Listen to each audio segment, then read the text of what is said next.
अब आपको यह जानने की चाहत होगी कि आखिरकार ट्रंप ने ईरान से जंग तो छेड़ी, लेकिन इसमें 12 से 13 देश कैसे शामिल हो गए। विस्तार से बताएंगे और बताएंगे ईरान के बदले की कहानी, तेहरान के उस हौसले की कहानी जिसने अमेरिका को मटिया मेट कर दिया। जानते हैं सबसे पहले किस तरह से अमेरिका ने दुनिया के कई देशों को जंग में उलझाया है, सिर्फ डोनाल्ड ट्रंप की वजह से। अमेरिका ईरान के खिलाफ सैन्य कार्रवाई कर रहा है। ईरान कह रहा है जबरदस्ती जंग थोपा गया है। इजराइल, ईरान और प्रॉक्सी वॉर जारी है। यमन में हूती के खिलाफ कई इलाकों में एक्शन लगातार जारी है। इसके अलावा कई देश हैं जहां पर इसी तरह से लगातार लड़ाई जारी है। लेबनान ले लीजिए आप, हिजबुल्लाह और इजराइल के बीच लगातार तनाव और संघर्ष है। इसके अलावा इराक ले लीजिए, ईरान समर्थित समूहों और अमेरिकी बलों के बीच बढ़ता तनाव। अफगानिस्तान रूस के करीब जाने की कोशिश कर रहा है, जिसकी वजह से उसे पाकिस्तान से उलझा दिया गया है। पाकिस्तान हथियार देकर अफगानिस्तान से जो है वो जंग लड़ रहा है, पाकिस्तान को हथियार मुहैया कराया जा रहा है। सऊदी और कतर मीडिएशन प्रयासों के बावजूद क्षेत्रीय तनाव में है। कुवैत और बहरीन क्षेत्रीय मिसाइल खतरों और सुरक्षा चिंता में फंसे हुए हैं। रूस के खिलाफ यूक्रेन और नेटो को ट्रंप लगातार भड़का रहे हैं। यूक्रेन रूस के खिलाफ हथियार देकर यूक्रेन को वो जंग के लिए फंसा चुके हैं पहले। ट्रंप की वजह से ये सारे के सारे देश आज की तारीख में जंग में उलझे हुए हैं। उधर जापान और दक्षिण कोरिया की सुरक्षा के नाम पर अमेरिकी सेना की तैनाती से उत्तर कोरिया नाराज हो गया है और वहां भी टकराव की स्थिति बन रही है। ताइवान की सुरक्षा का जिम्मा लेने वाला अमेरिका, ताइवान की वजह से चाइना नाराज हो रहा है। उत्तर कोरिया और चीन दोनों ये कहते हैं कि ये उनका क्षेत्रीय मामला है और अगर यहां अमेरिका दादागिरी करेगा तो उसे उसके हिसाब से जवाब दिया जाएगा। इसके अलावा ट्रंप यूरोप की भी उलझा कर रखे हैं। नेटो को तोड़ने के प्लान पर काम कर रहे हैं। उधर नए मोर्चे के तौर पर तुर्कियों को भी भड़काया जा रहा है और दुनिया के रक्षा जानकार मानते हैं कि ईरान का हिसाब करने के बाद इजराइल तुर्की वाला मोर्चा खोल सकता है। अमेरिका ग्रीनलैंड, कनाडा और मैक्सिको पर भी धावा बोलेंगे और ग्रेटर अमेरिका के प्लान पर काम करेंगे। चलिए जानते हैं कि डोनाल्ड ट्रंप का ग्रेटर अमेरिका वाला प्लान क्या है। ग्रीनलैंड पर कब्जा चाहते हैं डोनाल्ड ट्रंप। ईरान के बाद ग्रीनलैंड पर एक्शन शुरू हो सकता है, यह बात कही जा रही है दबी जुबान में, इसलिए अमेरिका का कई देश विरोध कर रहे हैं। ग्रीनलैंड ने कहा है ग्रीनलैंड बिकाऊ नहीं है। कनाडा को डोनाल्ड ट्रंप अमेरिका का 51वां राज्य बताते हैं। कनाडा के पीएम मार्क कार्नी ने इस पर नाराजगी जताई। ड्रग कार्टेल के नाम पर मैक्सिको को धमकाते हैं। चीन के प्रभाव को कम करने की बात कहते हैं और कहते हैं मैक्सिको को यूएस में मिला लेना चाहिए। यानी कुल मिलाकर कहें तो ऐसा कोई महाद्वीप नहीं जहां पर अमेरिका ने टांग ना अड़ाई। अमेरिका ने हर मोर्चे पर कई देशों को उलझा कर रखा। सेमीकंडक्टर का मामला हो या फिर रेयर अर्थ मटेरियल या उस देश का आंतरिक मामला, हर जगह पर दादागिरी की कोशिश अमेरिका करता है। लेकिन अमेरिका की दादागिरी और उसकी हेकड़ी को किसी ने ठीक से चुनौती दिया तो वो है ईरान। ईरान ने अमेरिका को मिडिल ईस्ट में ऐसा पीटा है कि अमेरिका लड़खड़ाया हुआ है। अमेरिका और ईरान जंग में डील की बात तो संभव नहीं है। ईरान डील नहीं चाहता। ईरान का सिर्फ एक पॉइंट है, मिडिल ईस्ट से अमेरिका को किसी भी कीमत पर हटाना होगा, चाहे वो किसी भी देश में हो। लेकिन अमेरिका इससे इनकार कर रहा है। ईरान चाहता है अमेरिका पहले ओमान की खाड़ी से नेवल ब्लॉकेड हटाए, फिर अपने एयर बेसेस मिडिल ईस्ट से समेटे, फिर अमेरिकी सैनिकों को यहां से हटाए, तब डील पर बात होगी। अमेरिका कह रहा है यह मुमकिन नहीं है, परमाणु मुद्दे पर बात करना होगा। ईरान होर्मुज खोले और उसके बाद देखेंगे फिर आगे क्या किया जाएगा। लेकिन किसी भी बिंदु पर कोई सहमति नहीं बन पा रही। इस बीच अमेरिका बार बार अपना विमान ईरान के आसमान में भेजता है और ईरान उस विमान को जमींदोज कर देता है। और ताजा खबर यह है कि अमेरिका ने ईरान पर फिर से हमला किया तो ईरान ने भी जबरदस्त पलटवार किया। अमेरिकी बेसेस को एक बार फिर से दहलाया। अमेरिका ने ईरान के कई ठिकानों पर एयर स्ट्राइक किए। ईरान के कई शहरों को निशाना बनाया। 4 तस्वीरें आपके सामने हैं। खबरों की माने तो अमेरिका ने ईरान पर हमले के लिए कम से कम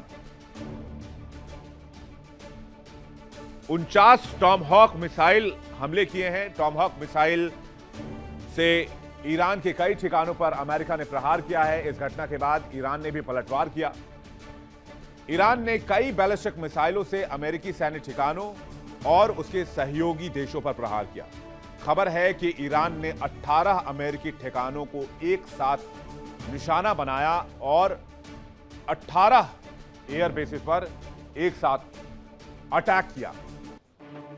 अमेरिका के 49 टॉमहॉक मिसाइल का जवाब ईरान ने 18 अमेरिकी एयर बेसिस को ठोक कर दिया। यानी ईरान को दहलाने की साजिश तो थी, लेकिन ईरान के पलटवार से अमेरिका खुद दहल गया, क्योंकि अमेरिका ने इस बार फिर से ईरान को धोखे से हमले की जद में लिया था। जंग के बीच में अमेरिका ने 49 टॉमहॉक मिसाइलें दागी, तो ईरान ने भी इस बार बदला लेने में कोई कसर नहीं छोड़ी। ईरान ने दावा किया है कि अमेरिकी लड़ाकू विमान ईरान के एरिया में घुस रहे थे। IRGC ने पहले उसे खदेड़ा और जब वो नहीं निकला तो उसे मार गिराया गया। F-16 लॉकहीड मार्टिन द्वारा निर्मित एक अमेरिकी single engine supersonic multi role fighter jet है। अपनी बेहतरीन गति, कम लागत और युद्ध क्षमता के लिए मशहूर है। यह विमान 1978 से दुनिया के 25 से अधिक देशों द्वारा उपयोग किया जा रहा है। ईरान ने दावा किया है कि होर्मुज की ओर बढ़ रहे 2 अमेरिकी युद्धपोत को भी निशाना बनाया गया और बैलिस्टिक मिसाइलें दागी गई। ईरान ने यह भी दावा किया है कि उसने जॉर्डन में अमेरिकी एयरबेस पर जबरदस्त मिसाइल हमले में F-35, F-15 और F-16 जेट और हैंगर बड़ी संख्या में नष्ट कर दिए हैं। अगर ईरान के इस दावे में सच्चाई है तो यकीन मानिए अमेरिका के कंट्रोल से यह जंग बाहर जा चुकी है। चलिए आपको बताते हैं कि ईरान युद्ध 2.0 में ईरान ने अब तक क्या क्या हासिल किया है और किस तरह से अमेरिकी बेसिस को बारूद के हवाले कर दिया है। अमेरिका के 18 सैन्य ठिकानों को एक साथ निशाने पर लिया है। कुवैत, बहरीन में एयरबेस पर अटैक किया। कुवैत में अहमद अल जाबिर बेस पर अटैक किया। बहरीन में शेख ईसा एयरबेस पर हमला किया। इराक में अल हरीर एयरबेस पर हमला किया। इराक के इरबिल में भी ईरान ने बड़ा अटैक किया। रेडार सिस्टम को भी तबाह करने का दावा किया ईरानी मिसाइलों ने। एयरबेस पर भी अटैक किया है। ईरान में अमेरिकी वॉरशिप पर भी अटैक किया है। 2 अमेरिकी युद्धपोत जहाजों पर अटैक की खबर है। जॉर्डन में भी अमेरिकी एयरबेस पर ईरान ने हमला किया है। F-35, F-15 और F-16 जेट को हैंगर में ही नष्ट करने का दावा ईरान की तरफ से किया जा रहा है। यह है तबाही की तस्वीर, जिस तस्वीर के बारे में डे 1 से मैं आपको बताता रहा कि अगर एक बुलेट भी अमेरिका इस इलाके में फायर करता है तो अमेरिकी बेसिस ईरान के पलटवार की जद में होंगे। ईरान मिडिल ईस्ट में अमेरिकी बेसों के लिए कयामत का दरवाजा खोल देगा। और आज प्रत्यक्ष को प्रमाण की आवश्यकता नहीं है। बेशक ईरान को भी नुकसान हो रहा है, लेकिन अमेरिका भी ईरानी हमलों को नहीं रोक पा रहा है। ईरानी हमले के बाद जॉर्डन में अमेरिकी बेस से धुआं उठता दिखाई दिया है। जॉर्डन में अमेरिकी मुआफक अल साल्ती एयरबेस, जिसकी तस्वीर इस वक्त आप देख रहे हैं, यहां पर ईरान की बैलिस्टिक मिसाइल हमले के बाद धुआं दिखा है और यहां पर कहा यह जा रहा है कि हैंगर में खड़े अमेरिका के फाइटर जेट्स को निशाना बनाया गया है। ईरान की Islamic revolutionary guard corps IRGC ने दावा किया कि उसने अमेरिकी सैन्य ठिकाने को निशाना बनाते हुए कई मिसाइलें दागी। ईरान के मुताबिक हमले में एयरबेस पर मौजूद अमेरिकी सैन्य सुविधाओं और लड़ाकू विमानों के ठिकानों को निशाना बनाया गया। तस्वीर उसी एयरबेस की है। कुल मिलाकर कहें तो मिडिल ईस्ट में युद्ध की आग भड़क चुकी है और होर्मुज पार कर भारत आने वाले 3 जहाजों पर अब तक ओमान में अमेरिका ने हमला किया है और जहाजों को नष्ट करने का दावा किया है। यानी होर्मुज से पार जाने वाले जहाजों को अमेरिका निशाना बना रहा है। उधर ईरान का दावा है कि होर्मुज से कोई भी जहाज नहीं गुजरेगा। होर्मुज अब कंप्लीटली शट डाउन मोड में है।